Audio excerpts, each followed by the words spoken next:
Hey, it's Christina with Mint Strings, and today, because of some issues that my customers are having, I want to show you how to resolve a finish issue.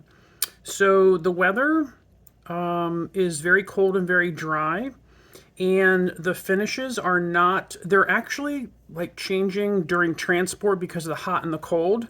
And here's an example. See all this residue here?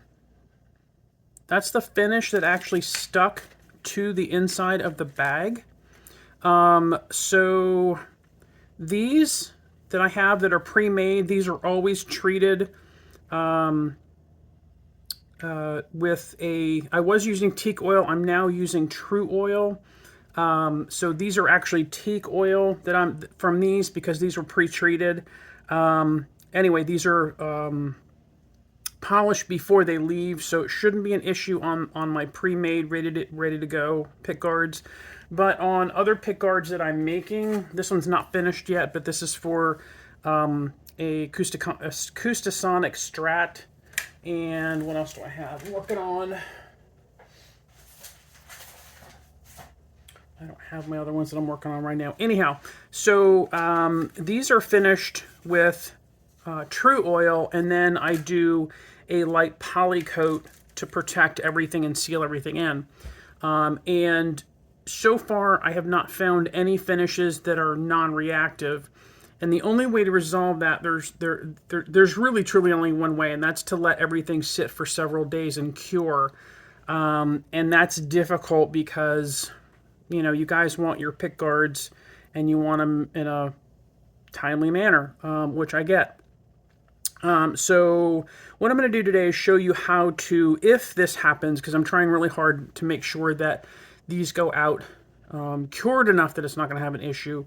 And what I may start doing is, this is parchment paper.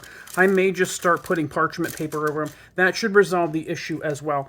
Anyhow, so if you have this issue and you have any sort of spotting, there's a couple different ways to fix this. First is a towel. You can take a microfiber towel and simply lightly rub. Now, this one feels very sticky, so I'm going to go very, very lightly over it until the stickiness goes away. And you can go one direction actually is much easier than doing back and forth. And you can see already it's starting to lighten up over here. So I'm going to continue to rub this in one direction. And once it gets easier, then you can start going back and forth and putting a little bit more pressure. Because if you did this hard when it's sticky, it's not going to rub very easily. So again, a very light hand to start one direction and then start going back and forth when everything kind of smooths out a little bit. And then you can start adding a little bit of pressure, and then you can start rubbing this. Actually, I don't recommend doing that. I recommend only back and forth, following the grain of the wood. So back and forth, and should be able to see that's pretty much gone. So I'm going to rub a little bit more here and change directions in terms of like which, you know, if this is easier for you, or, you know, if you're doing it this way, then make sure you change and go this way. Just because what I found is in sanding and in polishing both, it's always good to do that. To change the direction of the pick guard, because you want to get everything, you want to cover everything. Like when this is turned this way, this does not get rubbed as much as when it's turned this way. So anyway, another tip. So this pick guard's pretty much done. I'm going to probably work on that a little bit more. Here's another one. Option number 2. This is a 000 steel wool. Please do not use regular steel wool. See how fine this mesh is? It's very, very fine. You can get a bag of these from Amazon for like $4 or $5. You can get it from Walmart as well, I believe. You might find this in the automotive department. But anyway, you can find it online super easy. Again, when you're polishing, and you can see this one's pretty sticky. When you're polishing, again, This one you can go back and forth to start with. It's not a big deal. Very, very light hand, okay? Put it on there and just enough to hold it and back and forth.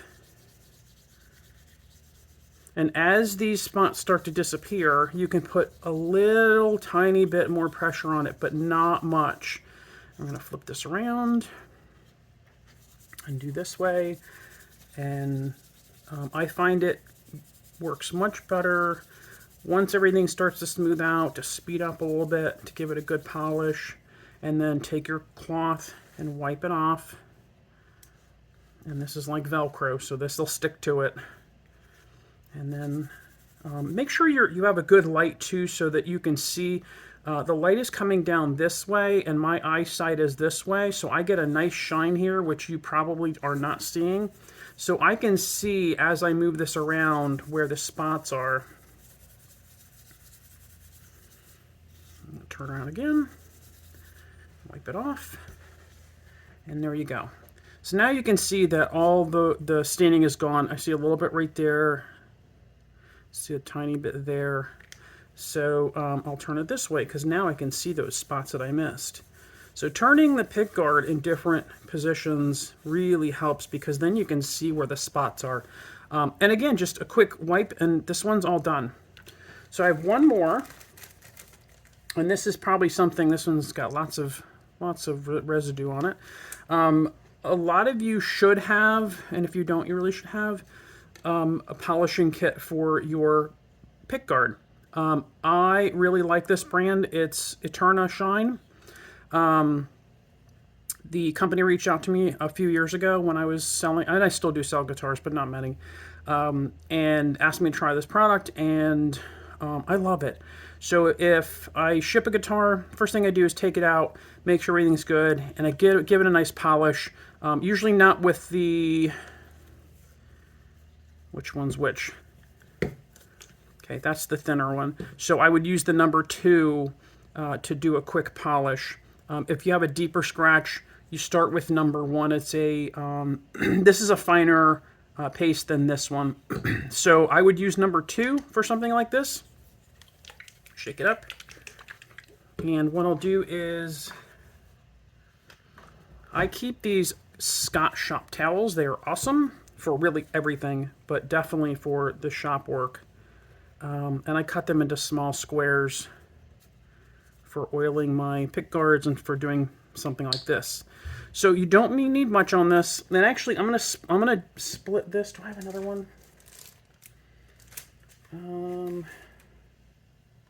Yeah, so I'm going to split this one in half because I have another product that I can tell you about. So just a tiny bit, and I'm going to do this side here. You can see the shine there. So again, back and forth, very, very light hand. You don't need to have a heavy hand when you do this. You're not sanding, you're not scrubbing. You're just doing a light back and forth. Fold this in half, and then you're going to start polishing. And then turn it over again because you'll see a little bit of discoloration, and then polish. And then take your cloth. I'm going to flip this since it has some steel wool in it, and I'm just going to do a rub. And as you can see, that looks really nice now. So a fine guitar polish works really well for this as well. And if you don't have that, you don't have steel wool, you can go to Walmart and get Mother's Magwell polish. Yes. And the reason why this works is because it's a super fine paste. And this, I use my finger. You can use a cloth, usually wipe it on. For some reason, when I grab it with a cloth, it's always too much. And I guess because it's a paste. So just take a little bit, schmutz it on there, get a new cloth, wipe to get it on the cloth, and then back and forth. Very lightly. You don't have to press down that hard.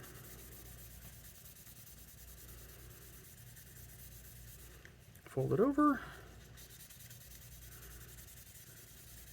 And you're done. Just take your cloth, clean side of the cloth, give it a good rub, and you're done. You can see everything's all nice and polished off. And the nice thing about using these polishes is that they really make the mother of pearl and abalone pop. So it makes it that much nicer.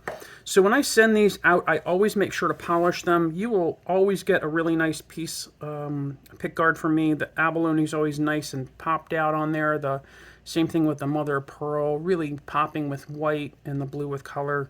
Same thing with abalone outline.